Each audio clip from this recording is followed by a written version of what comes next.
Hello,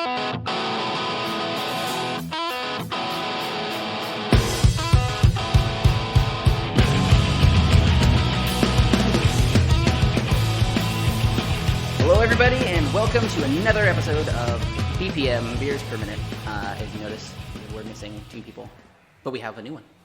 This is Mr. Jeremiah Hughes. How's it going? Local comedian from the great, well, not great city of Aberdeen, but Aberdeen. It's got a rap, that's for sure. So, wanted to have you on because I saw you at Wildman in Raymond, and you're hilarious. Thank you, you're great, man. great I comedian. appreciate that. Yeah, And absolutely. I like your style and your delivery is very good. Thank you. I appreciate that. So I wanted to ask you, how did you get started in it? What made you want to go?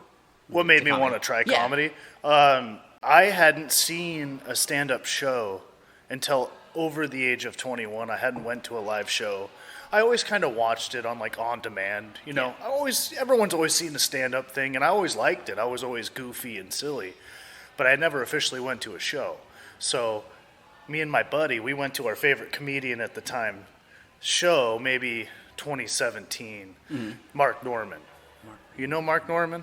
Everyone at home. I think He's irreverent, so if you're younger, proceed with caution. But he's a goofy guy. I've heard the name. That's the guy I went to go see, and we were way far in the back, and he was doing his thing, and we were laughing our asses off. And in hindsight, I think he had kind of a rougher show. Mm-hmm. Excuse me, carbonation. I'd go for it. I think he had, in hindsight, knowing more about comedy, I think he had a bit more of a rough show because he didn't even hang out and shake hands and stuff like that, which normally he does from following him as a fan. Mm-hmm. But I saw that, and Anthony and I fell in love with comedy because we were like, wow, there he is doing it right there. We can go see people like this. This is awesome, So we started going to shows more. We got a really good taste for it. We saw the Tacoma Comedy Club had open mics.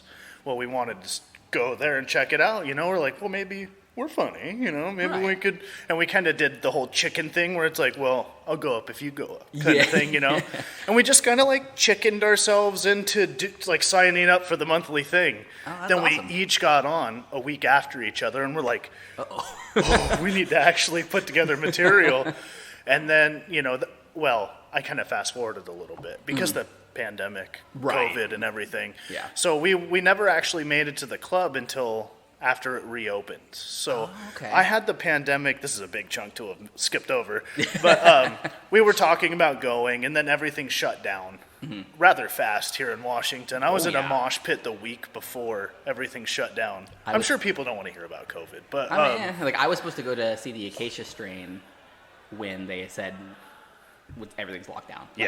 2 days. And I was like, oh. It's good that it's not now. It's good that life's back to normal. I'm actually going to my very first concert, the first, which is awesome. It's Dusty Cubby, the guys that do our theme song. Oh, nice. Yeah. Hell yeah. Love them now. They're so cool. They're such a good band.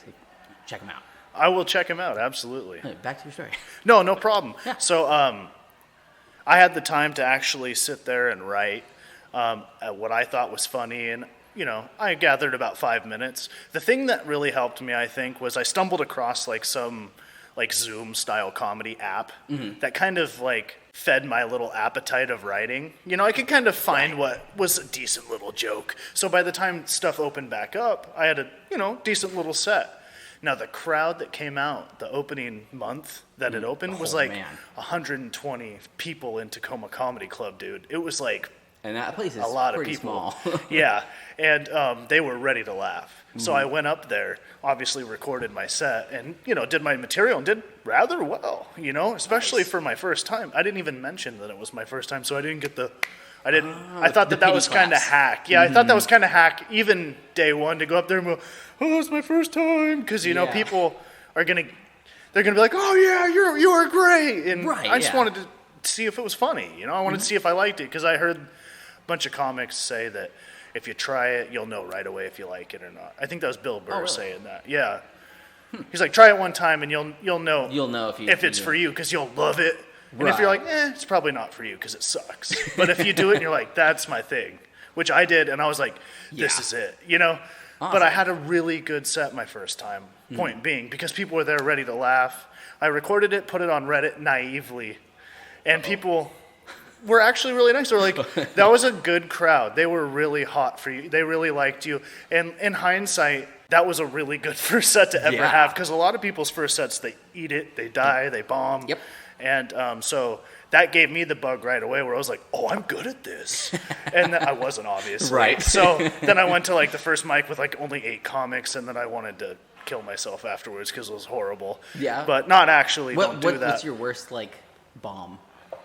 Comics tell me, oh, you haven't bombed yet. I feel like it's kind of a You like have to. It pee happens. contest almost, where it's like, oh, you haven't bombed like I bombed or things. But people have told me like, oh, you haven't really bombed. I've had rough shows where there was like 8 people in the crowd, and they kind of disengaged halfway through, but still laughed at things. I'd get them back halfway, but they didn't laugh at every joke that I told. And I was like, I bombed. Yeah. And there was a comic like, they didn't walk out, they didn't boo. You had 8 people. You did fine. Like both people told me that. So I'm always hard on myself. Yeah, I'm never happy with the set that I had, So even if, there's times where you got to relish in it. You're like, that was pretty good. I like that. It felt good, But most of the time, I can always pick what I hate about it. It's such an important thing to me that I want to take it so seriously.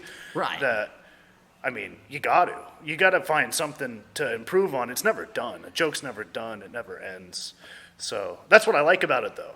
Is you can always keep crafting things. Yeah, so. and you can change things up. Like I saw Chad Daniels. He's one of my favorites. Like, he's good, yeah. I kind of like was getting me more into starting to write some more jokes because I've seen him twice. He was actually my first show, was him, at the Tacoma Comedy Club. Nice. And it was like right after they opened, too. Was it a hot show? It was awesome. It was so good. I sat like pretty much this close to him. And it was just so good. Did you have that fanboy moment where you're like, there he is? Oh, yeah. I wanted to like scream out some stuff. I was like, nope, hey, no, don't embarrass yourself. Yep. Because I listen to his podcast, too. I love his podcast, Middle of Somewhere. If you haven't listened to it, you check it out. I'll check it out, yeah. It is superb. Him and Cy Amundsen. It's really good. I have a really funny story that I can tell later about me embarrassing myself in front of Mark Norman, which he'll probably never remember or anything like that, but it's a kind of a funny story. We can tag him. Yeah, absolutely. Maybe he'll hear it, but probably not. I was at his Netflix filming in Manhattan. I actually flew from where I live in Aberdeen, Washington, to Manhattan, because I like applied to be in it, and then I got this thing that was like semi like, hey, yeah, you've been accepted, maybe you'll make it. It was really up in the air. I can't remember exactly because it was a little while ago. And I don't know if I can say this on the pod, but I had a bunch of weed before this because I don't drink, but I do pot. So, I had like, I ate like 120 milligrams. So, I don't remember the exact date, we're having a fun time. But, whenever his Netflix special was, it was pretty recently. It was after everything opened up. I think it was 2021. Okay, I'll have to check it out. Yeah, it was recent. It was in August. I remember that. So yeah, it was August 2021. Maybe it might be on my list too. It was great. Anyway, cool. The point being, I flew over there. It was like, yes, we got in, because it was kind of up in the air, and it was like, yeah, you got in. So we walked up and down and up and down and waiting, and I got great seats. I'm actually like, if you watch Netflix, like you can see my dumb face with my girlfriend, like. Awesome. Watching him. Yeah, it's pretty fun. Cool. I was like, yeah, I've appeared on Netflix, jokingly with my friends, Hey, I showed up in, what was it? I think it was one of like AFI's videos from Bumbershoot or something like that. I'm like, there I am, right there in the crowd. Yeah, and then I was sitting right by where he comes out and comes back. Oh, nice. And so we had this moment where he had a great set, and he's walking off, and we make eye contact, and he goes, comedy, and I do, nice. And I go to him, and he does it back, and we have this moment. I'm like, yes, Mark, I f***ing love it, yeah. And I do the stupid thing where I'm like, Nux, bro. Oh, no. Because his fist is already up, and he just walks right past me. I'm like, what the what are you doing, man? Come on, Nux. He's on TV. He's on Netflix. He's not going to bump your Nux. You're a dumbass. Or you're an idiot.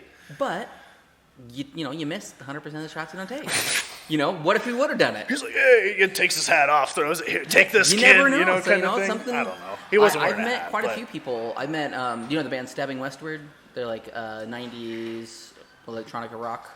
They're really good. they had another band called The Dreaming, and I got to meet them, like hang out with them after their shows, like for like a couple hours, and got onto like a first name basis with them. That's really cool. And it's just because I was like, hey, can I buy you a beer? Yeah. And then from that point on, they told all these stories from like the 90s of when they thought they were like huge.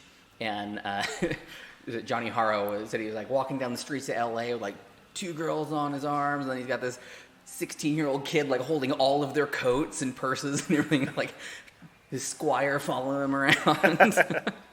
But yeah, you never know unless you try. Well, I've met him a couple times just in the meet, because most of the time he does meet and greets, and I've went to tons of Mark's shows before.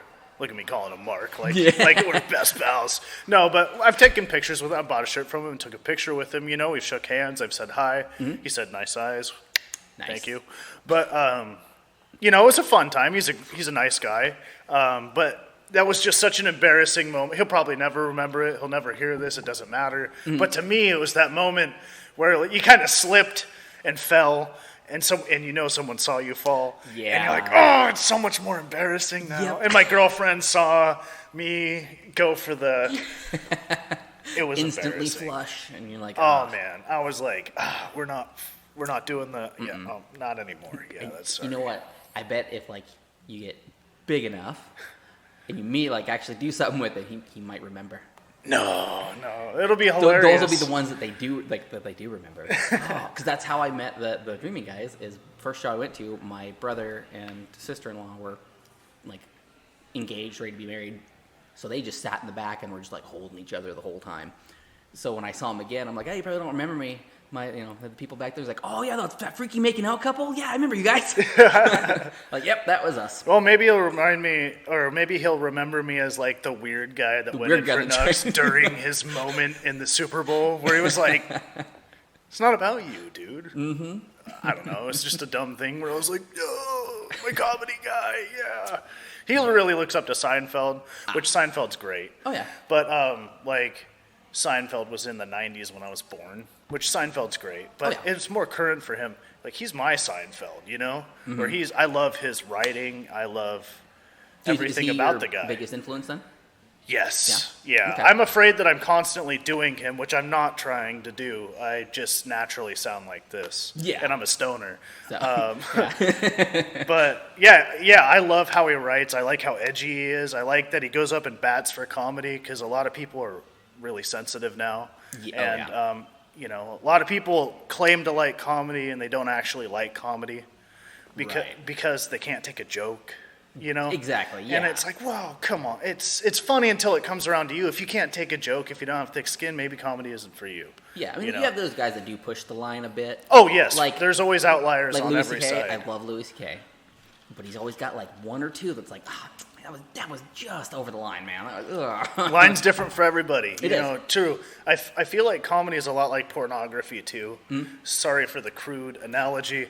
But it's the more you experience it, mm-hmm. the more it takes to really get you there. Yeah. And same with comedy. Yeah. And so a lot of the times comics have real dark, weird senses of humor because knock-knocks don't do it for us anymore. You know what I'm saying? So when a comic's up there and he's riffing off someone really, really hard, and it's like, well, how did you think of that? Well, they practice that all the time. To them, that wasn't even really that funny. That was just off the top, So their brains, you know what I'm saying? Yeah, exactly, yeah.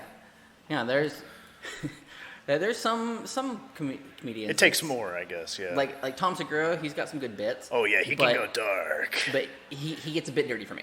Yeah. He just pushes that line from, and I don't like. You might not like Mark Norman.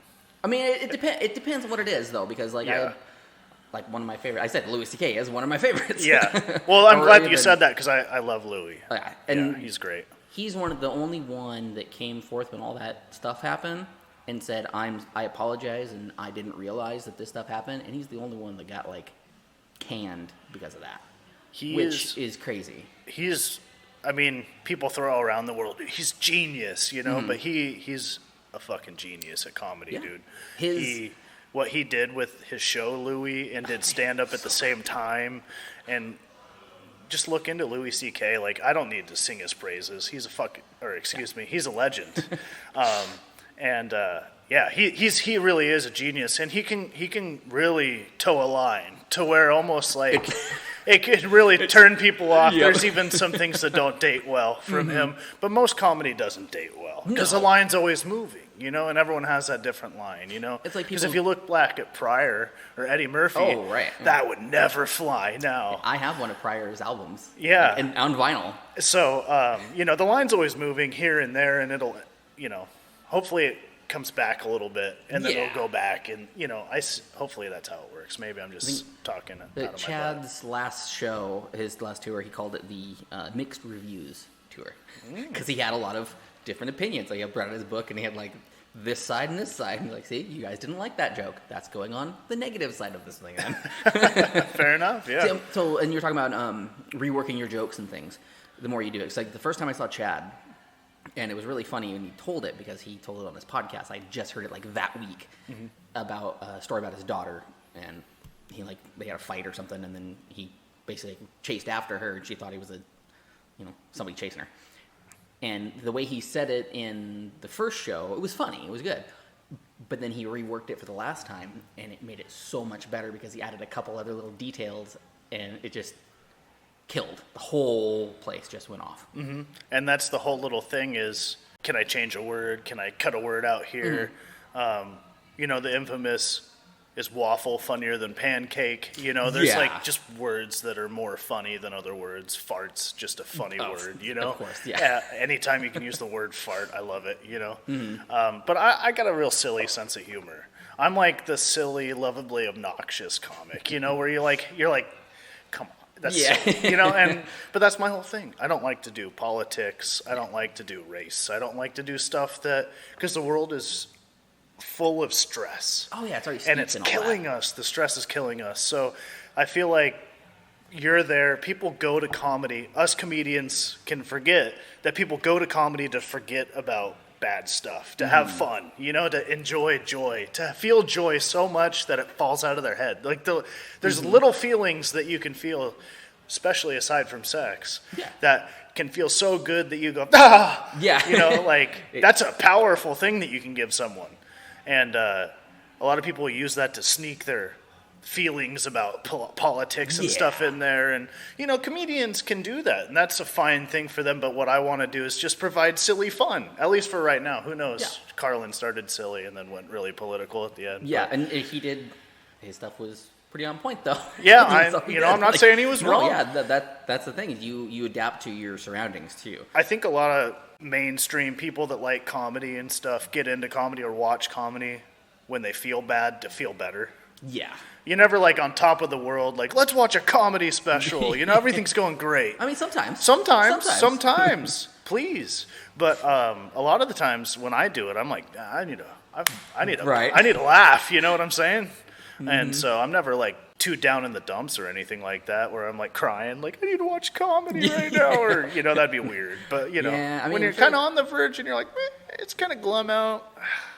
You know, put a special on your laugh, and you're like, I'll go call buddy. You know, just kind of turns your mood around, at least for me personally. Maybe I'm just speaking. I do the same thing with like Spotify and stuff. I'll just throw on a comedy album, just because it's great, you know.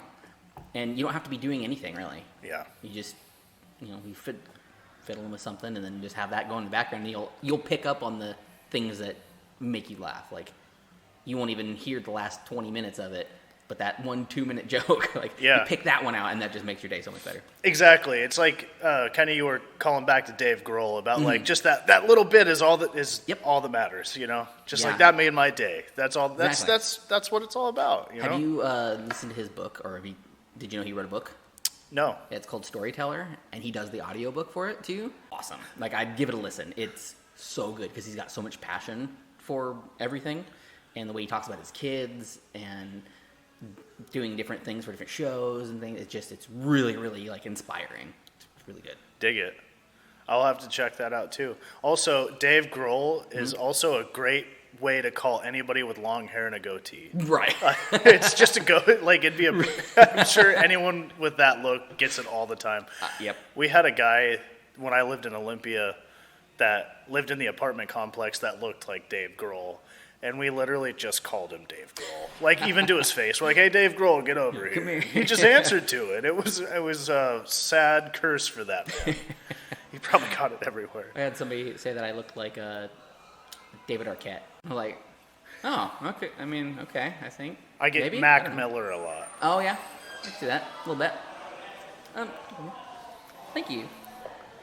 Yes, please. That was the waitress. Great service. Mm-hmm. Yeah, this place is awesome, and like this is where we're going to be doing most all of our guests. Nice. And just because it's so private, Spacious, even though you yeah. have some, audio texture. I went in to the front. I don't know if I should give too much away, but there was a bunch of people. I was like, geez, whiz, must be good soundproofing or something. And then I saw you back here. I was like, that makes sense. Well, the waitress sat me down. She was going to try to feed me a real meal. Sorry. Last time we were here, we had people just like wander in and be like, oh yeah, look, Start playing pool. Area. And we're like, hi. We do lakeside chats for our Patreon at Wired. Oh yeah, and you Weird. want plug your stuff too. What's the name of your podcast? I do a podcast that I host with another friend of mine. Very funny guy, Stephen Eddy. He was supposed to do comedy with me. Come on, Stephen. Go to stand-up. Come on. We were going to do it. Do it. But I'm going to try. We started together. He was like, yeah, we're stand-up comedians. Let's do this podcast together. And then, he has a family. He has a real family. So, yeah. I mean, he's got kids and stuff, so I get it. Thank you very much. Appreciate that. Just playful. If he sees this, which he probably will, he'll just laugh. I've been trying to get him out for a million years. But we, when we started the podcast, we were both, like loving comedy, and he's a comedian in the own regard, where he's a podcaster. Like he doesn't have to do stand up like I do. He's a very funny guy. We have a podcast called Wired and Weird, which is like a variety style podcast. It's a comedy podcast, but it's a chit chat thing, kind of like we do here. Mm-hmm. I love podcasts. I love spoken word. I've always listened to it, especially that's what I grew up on. Especially when it's like late at night and you feel kind of lonely, or you're driving and you're alone, and then you put on a couple buddies just having fun, and you're like, this is fun. This is so much better than listening to the same song 80 times. Right. So that's why I kind of grabbed. It's like, one day, if the technology let me, that'd be fun. I've always thought it would be fun to be on the radio, kind of thing. I like to talk, if you can't tell. Yeah. But the podcast is kind of us chit-chatting, having fun. We do Would You Rathers, which is a fun game where you give them two options and you kind of just improv about it. We have dad jokes. We review movies. Nice. We do all sorts of fun stuff in Wired and Weird. But on our Patreon, which you can give us $5 a month and support the show, which we really appreciate for our weirdos. Yes. We go to special different places, lakeside, and we do our podcast live. And do like a funner, spicier, go deeper into our personal lives and tell more stories kind of thing.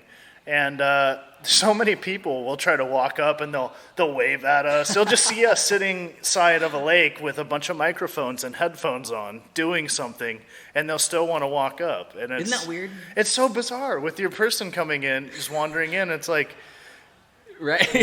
Hi. Like, I've kind of like. At least they're drinking here. Yeah. Whereas, like, at a park, like, we were at Lake usually Aberdeen. They're probably drinking there, too. Well, if you're Lake Aberdeen, they're probably doing meth. Robbed at needlepoint. Yep. It's funny. I listened to that on the way up here. Oh, yeah? I looked at your YouTube one, your first set. Oh, yeah. Yeah. That's fun. So I wanted to just refresh myself on some of your stuff. That's cool. Thank you. Mm-hmm. Jeremiah Hughes Comedy. And you have another subscriber. So. Oh, thank you. Yeah. My YouTube is very pitiful. It's okay. It's okay. I mean, I'm in it for the live shows. It's fun. Yeah. Well, you recorded your set from Raymond, too. Yeah. Are you going to throw that one up there? I record everything. Mm-hmm. I try not to release too much of my stuff that I actually work with paid, so that there's some allure to come see me. Mm-hmm. The stuff that I release is not retired, but it's stuff that I don't usually do anymore. It's stuff that I don't. Maybe I'll pull out every once in a while, but it's not part of my usual, because I host for 15 minutes at this point in time. I can feature and stuff like that, but I don't often. Okay. I'm usually just an MC, which is fine. I've only been doing comedy a year and 3 months. Oh, really? So yeah, that long? Oh, yeah. Okay. So I'm new into the game. I started April in 2021. No, excuse me. That's when everything opened up, yeah. Yep. April 2021 was when I started. April 12th, 2021 was the day that I first did that open mic that I was talking about, that we never fired that story, actually. See, I did an joys open of having mic. two people with ADHD. Yeah, it's all good. So I did that open mic that day. Did well. You know, even Reddit was like, well, you know, he did pretty stinking well. You know, it was a good crowd. Good job. Mm-hmm. And then I uploaded my next couple cents. I'm like, we don't care, dude. Don't do this every time. You know, kind of thing. So I get it. But yeah. So I've only been doing it a little bit of time, but I've been doing very well for how little amount of time. And I'm a humble guy, so I don't want to be like, I'm great, you know. Yeah. But a lot of people come up and they're like, how long have you been doing it? And I'm like, you know, a year. Mm-hmm. And they're like, whoa, keep doing it. And awesome. I'm a pretty big screw up in my life. I feel like most comics are. And I've been good at things. I am good at snowboarding. I was a good wrestler. Mm. I'm good at things, you know. Right. I've worked customer service for 10 years. I'm good at that. Yep. You know, I can do things. But I had to work really hard at getting good at them. There's never been one thing in my life where they're like, this kid's got it. He's really good at this, you know? Me neither. But, dude, when I did comedy, that was the one thing that people were like, you're pretty good at this. Nice. And that's what kept me wanting to come back. And I'm no Seinfeld. I'm no Chappelle. I'm no Rodney Dangerfield. But the fact that people are like, oh, yeah, you're naturally pretty funny. Mm-hmm. And I look back in history, and I hid behind humor all the time. Yeah. That's all I had was like, and what made me realize how much I try to make people laugh just in my normal life is like an absurd amount. And I didn't realize that I'm such a whore for laughs. Yeah. You know, that like I love making people laugh. I do it all the time. I remember one of my earliest memories was me putting on my aunt's glasses, the same aunt that I made the things for. Oh, yeah. I put on my aunt's glasses and I'd act like her. And I'd be like, oh my God, you know, and the family would fall over laughing, dying. And I was like, oh, this is good. Yeah. Mm-hmm. So I've always kind of been like that. But comedy, in hindsight, you're like, yeah, I was a funny guy. But never at the moment was I like, I've had to have comics go, yeah, you're funny. I'm like, I'm funny? Yeah, right. But it's obvious to everyone else. When I went up to my closest friends, I'm like, am I funny? They're like, what? Yeah. I mean, why are you, this is weird. Why are you asking me that? Yeah. But I was like, I don't know. But then I was talking to my girlfriend, which is a very introverted woman. Mm-hmm. She's a kind woman, beautiful woman, but does not look for laughs, you know? And she was like, I could go through the whole day without getting a laugh. I was like, dude, I don't know if I could make it through a day without making someone laugh. I'd go out of my way and just trip on the street, or whatever, just to make a guy in a window go. Yeah. I mean, I was on the little Zoom thing, practicing jokes before I even did stand-up. That sucks, by the way. I hate doing the Zoom comedy. It's so hard, dude. Because people will watch it on mute, and comedy is all about getting live reaction, you know? Because it's about pacing. They'll watch it on mute, so you can't hear them laugh or anything going on. Right. So you can't hear any response back. Yeah. So the pacing's all different. Right. So if, you know, I'm like telling a joke, like that needlepoint joke, you know, if, you know, it's getting rough out here. You know, the other day I was robbed at needlepoint. Yeah. That doesn't translate over a screen because there's a little bit of a lag and they're watching it on mute. Then you give your natural laugh pause. And then you're like, wait, now I'm off because now they're out. Then they laugh. That pacing is different. You watch people that do most Zoom comedy, it's a different, at least from what I've seen, it's very new. Yeah. But it seems like they don't really wait for laughs. Like when I practice, I leave like you know, at least for a little tee-hee because it's a punchline. You expect to get a laugh, especially if it's your paid act. You should be getting laughs on your punchlines, even if that's at least where they should be. You know, so you have like a delivery and then a pace and then you start again. But it seems like at least with Zoom, I can't figure it out. It's not. Maybe I just don't have the will for it. But the live reaction of having a live audience of people looking at you and laughing at you, that doesn't. Not for me. It's not the same. Yeah. There's something. Even just like stepping on a stage, like just being on the stage, is like gives you kind of a sense of like the anxiety before it. Just like awesome.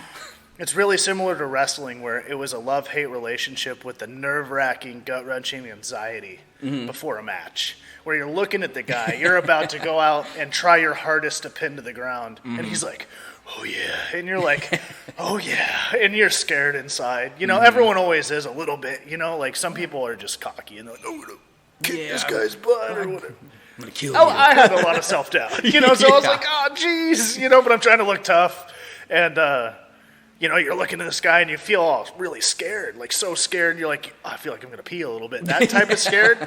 I always hated it in the moment, but I find myself getting myself in that situation all the time. So I must like it, you know? Well, and once you get past that first little bit, then it's like, this is nothing. I think it's a form of addiction, just being like anxious all the time, you know? Probably is. Does something up here, I don't know. But I snowboard, which you're constantly terrified snowboarding because you're... Oh, me too. You should be. At least if you're not, then you don't respect how dangerous it is. First... I see some dudes like, I'll do a backflip off this thing, and they can't snowboard for the rest of their life. They always end up breaking something, and they have to stop. I want to snowboard when I have gray hair. Yeah. I like doing it. You know, it's a fun. lot of fun. And I can do jumps. I can do a little cute spin. I'm not like up there doing grinds. Yeah, no stuff, grind rails. You know? No I can mob. I can go fast. I have a tracker. I can nice. go 45, 50 miles an hour on a board. But when you're any point past that, you're like, when you're going 45, you're like, this is not a good idea. I can hurt myself. Exactly. Oh, yeah. If you crash, you're like really hurt, you know? And it's kind of like not the smartest idea. Oh, my God. Yeah. It was night skiing. So we all went, first time ever going niteboarding. And that's different, too, because your goggles do different things. And it's icy because it gets cold at night. So where were we at? We were at Hood. And we were coming down, and there's this one path that you take, kind of cuts around back over and then back into the main run. And as we were going around, my friends went around the corner, and as I started going, I started to go like at the wobbles. So I tried to stop, but then my board just went. And so I chopped fell down. it up. Oh boy! And I fell on my face, and I spun around, and I just both my legs right around the tree, like right at the knees, and just wham. Break anything? No, didn't break anything, and it didn't hurt. I was just like, did anybody see it? Nope, good. All right, I'm up and I'm going. Dude, I took this little girl out one time, dude. I felt so bad, man. Little kids are the worst, though, on the mountain. Especially the ones that are, like, entitled. Man, I was on Crystal Mountain. It was my first year. Oh, that's a sucky mountain to go boarding on anyways. It's all for skiers. I was so new, and it was snowboarding. If you don't make it all the way through a cat track, which is a flat part of the area, you have to unstrap and, like, walk. Yes. And it sucks, dude. And it's so long, and it's in the snow, and it's tiring, and you're sweaty. And then you get cold because you're sweaty. It sucks. So I was just good enough to where I really couldn't stop super well, but I could get cooking enough to get through it maybe once out of the day, you know? And so I'm like, every time I'm like, I'm going to make it this time, you know? And I was ready to go. There was a good spot, and then this little... Dude, I'm bad at gauging ages, but maybe 7-year-old little girl. Little girl, like, little, hi, how's it going? You could pick her up and carry her around. Yeah. Is on skis, which is impressive. But also... Yeah. Where's the mom or dad or anything? Like, it was just a little girl. And so I was get cooking, right? And I'm watching this little... I'm not being, what's the word?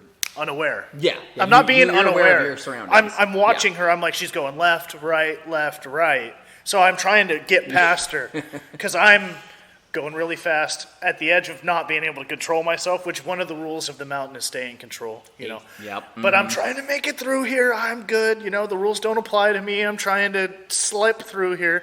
And then she goes left, right, left, right in front of me. And I go, look out! And I dive, right? I do a baseball slide into home, and I miss her. She's like right here, right? And I go, whew! And I look back, and she's hanging over my snowboard like, ah!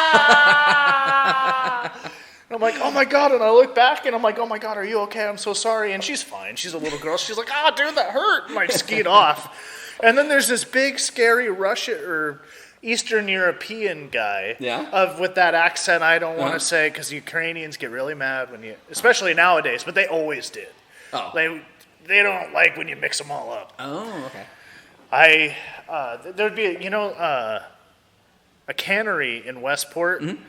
They get a bunch of different European people through all the time. They'll come through and work like 6 months, crazy hours, and go back. Yeah, because they're in the boats. But there would be a couple Ukrainian dudes that'd come in, and I'd be like, are you Russian, dude? They're like, we're not Russian. Do not call us Russian. Ooh. And I'm like, never mind. Right. I'm never going to do that again. I'm so sorry. You learn real quick when something like that happens. Yeah, I'm like, I got it. That's because as an American, sometimes you forget that there's other beef out there, you know? Mm-hmm. That, like, stuff we don't even know about. So, anyways, Eastern European type guy was like, fuck you. Just out of nowhere, he skied up and was like, fuck you, because he saw what happened, and she got up and skied off, and he's like, fuck you. And I'm like, oh, no, I'm sorry. Yeah. You know? And he's like, I'm not sorry, fuck you. Oh, sorry, I'm not supposed to be That's swearing. right, I can bleep him. Cool. Because that's really what he said. It was terrifying. Yeah. He's a big guy. He's an older guy, so, I'm a young guy, so naturally you have accent, that really strong. Just really so I start unstrapping my board, right? Because I'm like, this guy's going to fight me, and I don't want to be on like and he's on skis. Yeah. And the side of a snowboard. He has a tactical advantage. At this point, I'm thinking more fight or flight than like be nice. So I'm thinking this is a giant knife, So I unstrapped and I grabbed my board like that, and I wasn't like swinging it at him, but I was like, and he just started sliding away, looking at me, and he was like, "F you," one last time, and skied off. And I was the rest of the day. I was like, this guy's just going to come out of left field and pow! Just clean me up, dude. But he never did, which I was like, whoo! Because the little girl was fine. I mean, it was totally fine. The parents weren't around. I don't think they care at all.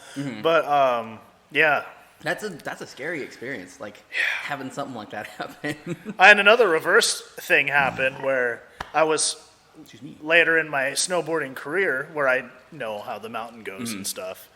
I was going down this intermediate hill, right? People know what a blue hill is. You shouldn't bring beginners on a blue hill.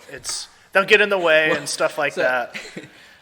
Story along the lines of that. The first time I ever went snowboarding, a friend who was very experienced, 20 years in it, we got to the mountain, and first time, don't even know what we're doing. He meets up with his friends. He didn't know we were going to be there, and goes, "Oh, sweet. I'll go up with you guys." So he turns to us and go, "Okay, this is how you turn. This is how you turn this way. This is how you stop. Bye." And just, effed off. I hear that actually a lot. I hear that from a lot of people that go, "I hate snowboarding. I hate skiing. The first time was terrible." And I go, "Well, did the first person take you up on a black diamond? Did the first person just leave you alone? Did they help you at all?" No. And that's what happened is like I went up. I did the intermediate one as my first. I didn't go to the bunny slope. I was, halfway up. I could do that. Yeah. Got kind of my bearings, but then I decided to go up to the top. And when I got up there, I was like, I can't do this. So I unstrapped and I walked down. You're a snowboarder. Snowboarder. Yes. I knew you were cool. Yeah. Just kidding, skiers. Snowboarding is so much better than skiing. I like it better, but I also have always rode skateboards and rode longboards. Skateboarding is one thing I've always wanted. I'm wearing a Vans hat. I've always wanted to be a good skater, dude. I always think it's so cool, Thrasher and shit.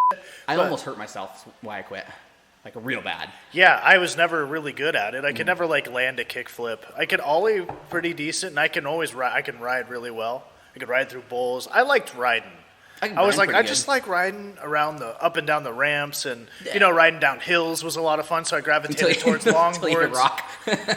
Dude, I skinned my whole back one time. Oh no, that's a whole nother crazy. I got all sorts of crazy stories. We have a section in our podcast called Story Time, where every episode we tell a crazy story that happened to us. Just because I've done a lot. Not that I'm like a really cool, mysterious guy, but I've just gotten myself in all sorts of hijinks and stuff, and.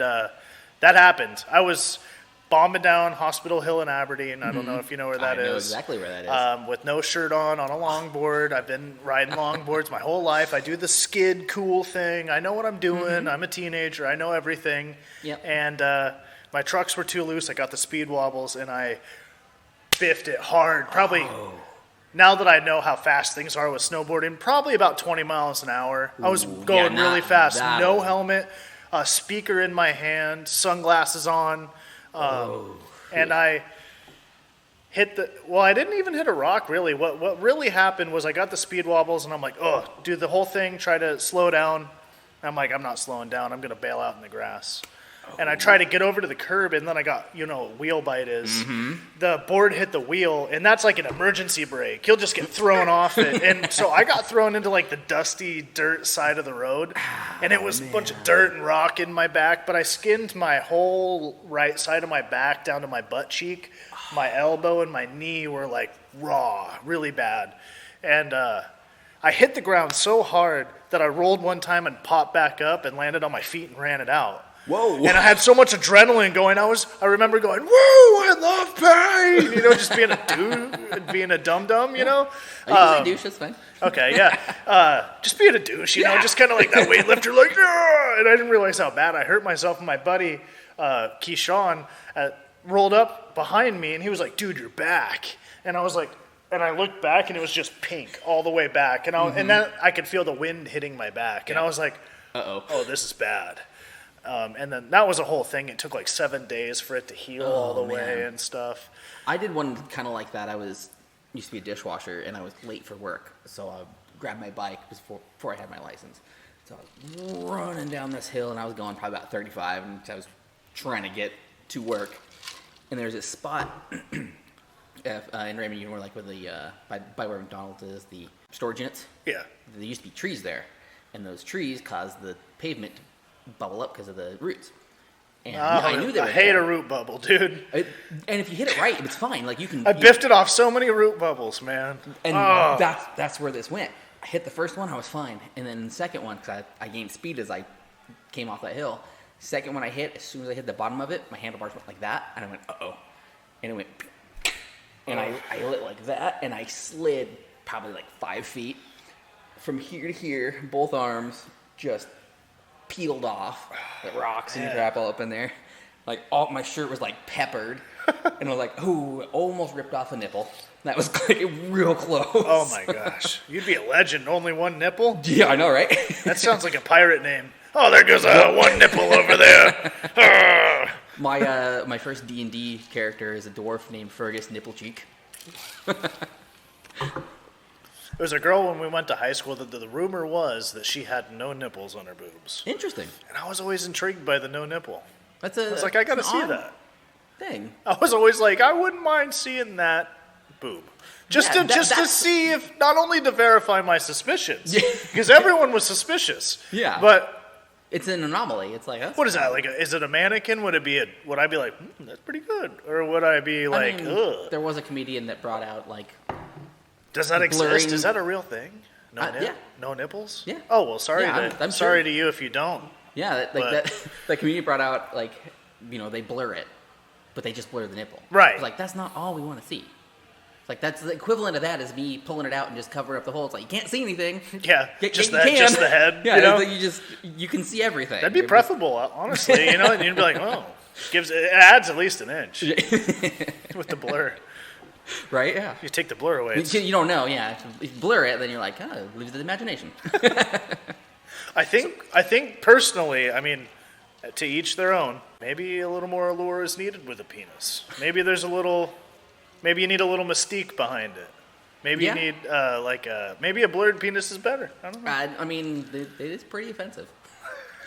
Or abrasive. It's abrasive. It's like it's abrasive. It's such a strange body part. You know, it's the only thing that just like hangs there. Yeah. You know what I'm saying? It's very seems in the way. And it's very sensitive. You think the way evolution would go, like a small penis would be supreme because you'd be able to run and do stuff. Yeah. You don't want the big thing getting caught in the brush and stuff, you know? Well, the Celts and that little pouch that they have in front of their... Is that where they kept their wiener? That was for when they were running, and they could... Yeah, it's because so you wouldn't have that going, like, happening. Because it kept it all secure, and then it was protected. Isn't that weird? I want to get a kilt now. Oh, I own a kilt. Oh, yeah. Yeah, well, see, I don't... Do you have that function? No. Oh. No, but I mean, you got to go, like, traditional, and you don't wear anything underneath of it. Is that what they do? Yeah. Ooh. Yeah, you go nothing. There was a band, I think I talked about it on, I think it was our last one, or one of them. This band from Seattle, and the guy wore a kilt, but he kept trying to put his leg up on the speaker, but he kept pulling it back, like, really fast, because there were some teenagers in the front. And I was like, well, I mean, you were getting into it, but you kept not doing that. And he was like, oh, well, you know, I wear it traditionally, so I didn't want to be like teabagging these kids. Like, oh, okay. Made me aware of a lot of different things. Like, oh yeah, I shouldn't be up on that ladder. When you were a little kid, did you ever just see, this is gonna sound weird. Have you ever seen like when you were a little kid, like a dick in the wild? Yeah. Where you're like, whoa, yeah. Like where it shouldn't be, like walking down the street and you just see a dick, you're like, whoa, mm-hmm. Whoa, you know. I knocked on someone's door and there was like a big old rip in his pants and he was just hanging out and like I'm trying to talk to him, but I'm like I can't not look down. Just hanging out like, oh my god. There's this funny memory that me and my best friend Anthony Beisel, we grew up best friends from the 3rd grade on. We're still good buddies. We hang out all the time. Very, very lucky to have a friendship last so long. And we saw our first live boob together. And we lived in trailer parks that were side by side. So he lived in trailer park one longer, and then I lived in arguably maybe the little nicer of the 2 trailer parks. I mean, I know which one it is. You know which one I'm talking about? Yes, Rosewood Manor, baby? Yep. Okay. I know which one it is. Very shameful that you know that. Now I feel judged. I mean, I don't want to say I'm better by living in Raymond, but I mean... Dude, it was humble beginnings. I wasn't like bottom of the bottom, but it was I was pretty embarrassed to have people drop me off. Yeah. All the time. I actually had people drop me off at the end of the block on a corner house, and I'd walk into the yard and pretend like it was my house and wait for him to leave, and then I'd walk to the trailer park. I'd be like, I walked home, it's fine. Because when the kids noticed that you were that poor, they treat you different, you know? Mm-hmm. And I tried to keep that facade. Like, I worked to buy, like, Nike clothes and stuff, so I'd always have, like, cool clothes, so I, like, would fit in. Because in high school, it was all, you know, you couldn't be the poor kid, you know, or anything. But I had free lunch, and I didn't have to pay for sports or anything like that, you know, kind of thing. So, you know, we weren't, like, bottom of the bottom. At one point, my family was doing okay. But divorce was not good to my family. That was what happened, was divorce, you know. Yeah. And together, my family made enough money, but then my mom whatever happened with my family, my mom was out on her own, and that's when I was in the trailer park. Yeah. You know. Okay. Long of the short is that is we're walking down our trailer park, and we're just hanging out. You know, it's dark out, and the front window there's like an older Hispanic lady, like Sebastian's mom, right? Okay. Like we know this lady, and she's like 50, you know, and we just see a couple long saggy tits, and we're like, whoa, and she sees us, she's like, oh, you know, and shuts the things, and we referred to it as totally awesome, but not really, but kind of, sort of, but not really awesome, but nasty, because those were our first live boobs, and we were like, not bad, you know, like, I mean, we were like young. I keep saying 7 because I'm bad at gauging ages, but we were young kids, you know, enough to like boobs. You weren't teens yet. You were tweens. We couldn't get our hands on any pornography or anything, and you know, so we're like. I mean, you did grow up in a trailer park. Girls are cool, you know, because we didn't have. You had the woods for that. Yeah, we didn't have like in the trailers. We didn't have like internet or anything like that, you know. So, you know, we were like, well, that was pretty cool, you know, like that was pretty cool, but not really, because it was Sebastian's mom, but kind of cool, but not really, but kind of cool, you know. I got a worse one than that. Oh boy, that was non-family member. We've all walked in on a. Well, this wasn't us walking in. This was we were we were in a hotel room and we were watching. I think it was when Last Comic Standing first came out. Nice. So it was like first or second season. You got a tattoo right there too. Yes, I do. I got a few. Nice. I got that one. Good spot. That was my first one. I feel like this is a really hip spot to have a tattoo. That hurts. It's like really trendy. That one, and then I have that one. Nice. That one my brother drew. And then I have those two. I have a couple. I'm embarrassed of all my tattoos. Oh, yeah? I have 3 that I don't like, and I just went 3 strikes and I'm out. I clearly can't stick with this tattoo thing because.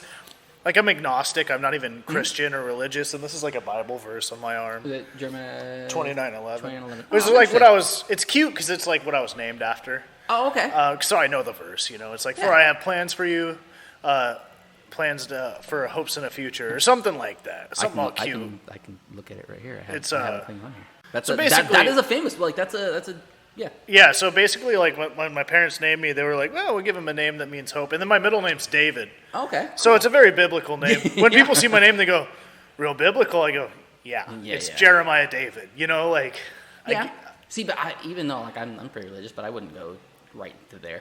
You'd be surprised how many people just right off the cuff when they see my full name say that. Yeah. Interesting. It's really interesting. And, you know, having the name Jeremiah, I get some weird encounters with names.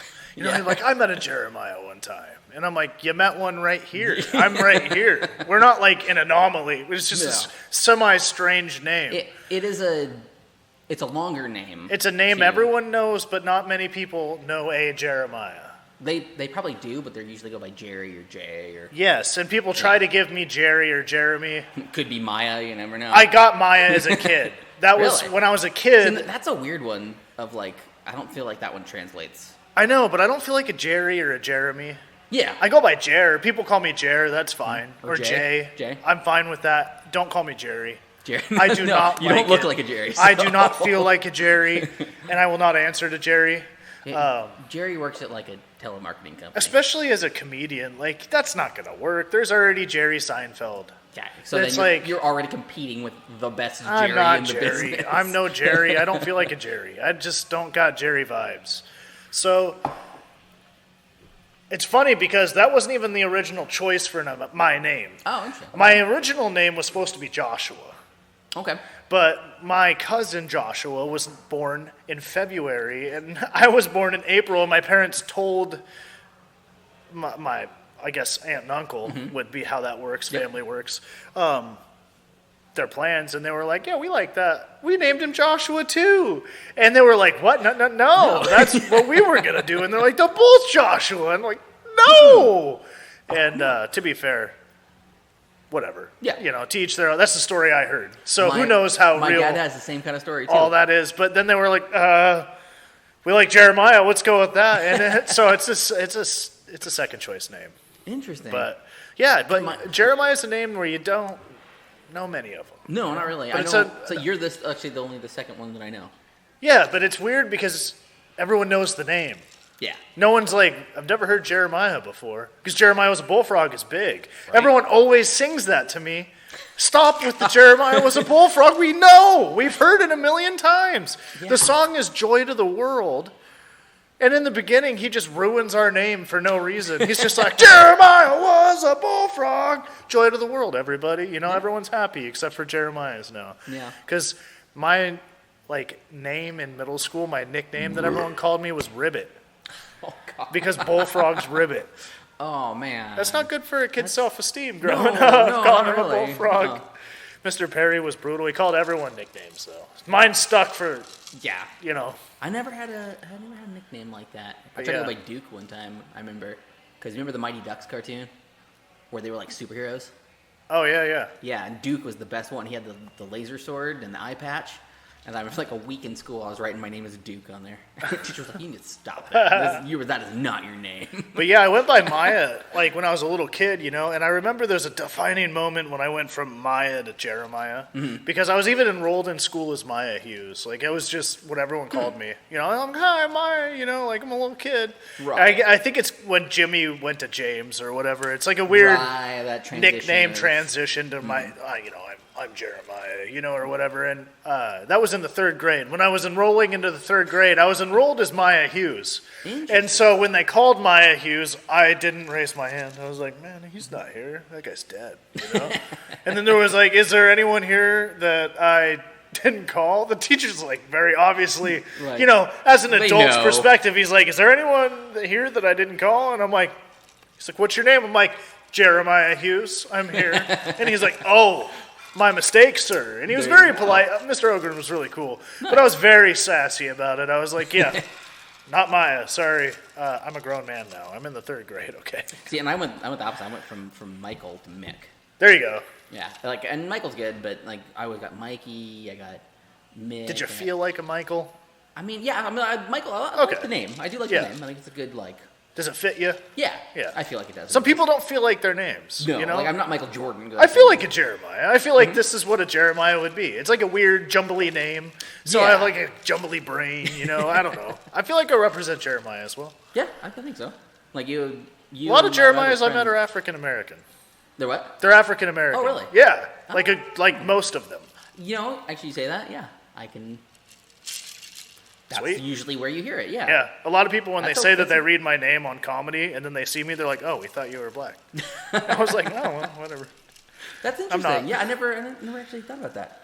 Yeah. But it's funny how, like, if you Google names are more in different minorities and things, too, because, we get Chad, Stan, Dave, Yeah. Those are all just the whitest of the John, white names. John. Smith, Peter. The last name Smith is... What would be one name you could not stand naming your kid?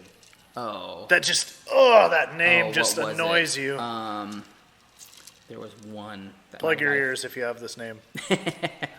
My wife picked it out, and I can't remember it. Oh, but it was awful. I'm like, I can't do that. I can't remember what it is. Oh, it's a girl's name, too. Yep. You don't have any name. You're just like, ugh. No, not really. No, not like right off the top of my head. No, I can't think of. I haven't met one cool hunter. Hunter is like, Hunter isn't good. No good. I don't like the hunter. Usually Ethan isn't too great either. Oh, Ethan. Ethan's that guy's a jerk. Ethan's never cool. You know, I don't think I've met a real Ethan. My daughter goes to school with an Ethan, and he's. I met a Tristan that was cool, but Tristan sounds like a name where it sounds too much like Trisket. Yeah. Skylar is another one. He was white too. He was a cracker. Oh, there you go. Yeah. Skylar was one that I don't care for either. Skylar, yeah, I could see that. That's like the classic white kid name, like Tanner. Yeah, like it's a rich kid. Yeah. Like Brandon's got a bad rap lately. The name Brandon. That's the new Karen, you know. Is it? I don't know. Because every time I see the name, I think of Let's Go Brandon. Oh, yeah, all that stuff. Because I see, at least in Aberdeen, I see those on flags on the backs of trucks all the time. Our areas are horrible for all of that. Yeah, so I mean, I didn't even know what it was for a while. I'm like, me neither. NASCAR or something? The only thing, like, with that whole thing is whatever, but it made me, like, sad for humans when somebody called in to Biden, whatever, and then said that to him. And then he said, yeah, let's go, Brandon. And I was like, oh, man, that's real disrespectful, man. Like, yeah. I mean, you might not like him, but, you know, he's still our president. He's the guy in charge. I mean, let's go Team America. You know, I don't want to see anyone fail. No, I'm like, man. Well, I have my preferences, but, you know, I mean. Yeah. Which I'm not revealing. I'm being an enigma. Yeah, see, I have no opinion. I respect the people in charge, but I have no opinion about any of that. I learned a fun fact that... Oh, should I say this? Maybe I'll get murdered. We can always cut it. I learned a fun fact. What's our First Amendment? Is that speech? The freedom of speech, right? Yeah. We are ranked number 44 in the world in free speech. Ouch. Those are not good numbers. We do have restrictions on our speech. Yeah. And which is like, I'm not saying take everything away or anything, but that was just a fun thing where I was like, kind of makes you go, I didn't know that either. I work with words a lot, I guess. So, yeah. You know, well, like a podcast is where I get most of my information, and most of the ones are usually comedy, so like they don't. I think I learned that through a podcast. Did you? I can't remember where. I listened to actually like informational podcasts too, like Stuff You Should Know is really cool. Oh, that's a good one. My brother saw them live. Oh, really? Yeah. Yeah, I love Josh and Chuck. They're great. In 19, I think is what it was, or 18 or 19, one of those. They were the first people I've ever heard of doing a live pod, where I'm like, they're doing like they just sit on a stage and do a podcast to people, and they're like, yeah, people love it. And now everyone's doing it and stuff, so they're like, at least in my opinion, a real trendsetter, because they're the first people I ever heard of doing a live pod. Yeah. So how many people are usually here? Usually it's three of us. Okay. Yeah, me and then Tyler and Calvin. And Calvin just got his wife tested positive for COVID. So sucks. There's another little round going around. The new one, I guess, is called long COVID, and there's no test for it. There's a new COVID? A new strain. Boy. A new thing. I'm like, oh, man. Long COVID? Long COVID. Probably because it lasts forever. It's gonna Oh, sorry. Again, we can cut it. It's fine. Cool. That was inappropriate. That was an irreverent one. Oh, boy.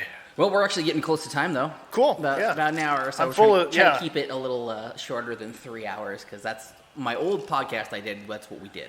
Yeah. Like, we just talked and talked and talked. I can just keep going. I'm a blathermouth. I can just keep talking. So, I appreciate you having me. Plug all your stuff again, too. Let everybody know what your podcast is, where they can find you, and all that. So, Jeremiah Hughes Comedy on my social medias, which I am forced to have. I didn't have them before or anything like that, but I have them now, and I post like retired bits and stuff like that. Retired bits, not retired.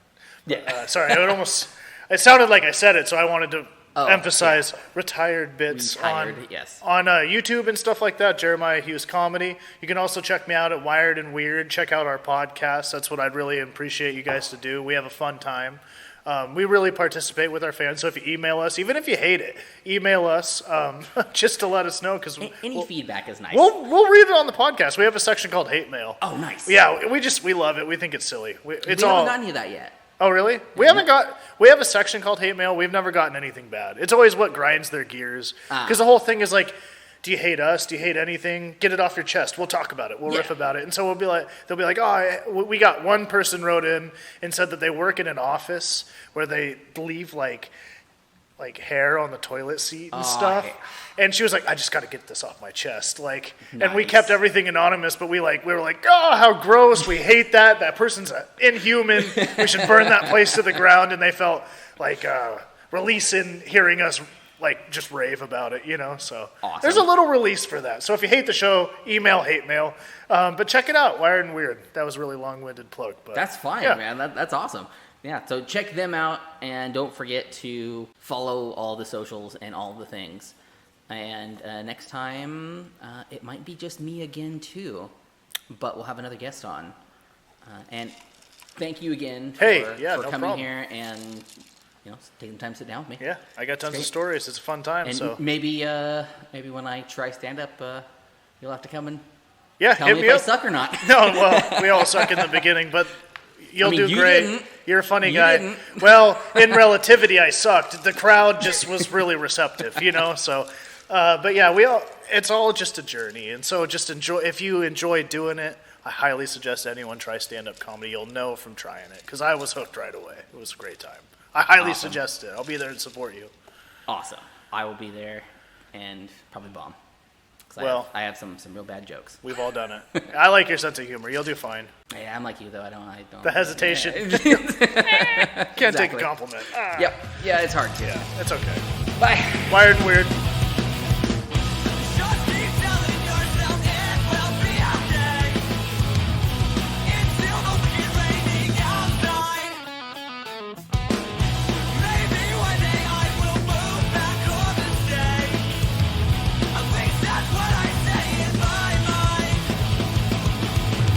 Beers Per Minute has been presented by Stupid Mythic Forest. New episodes come out on Wednesday at 8 a.m. Don't forget to rate and subscribe so you never miss a thing.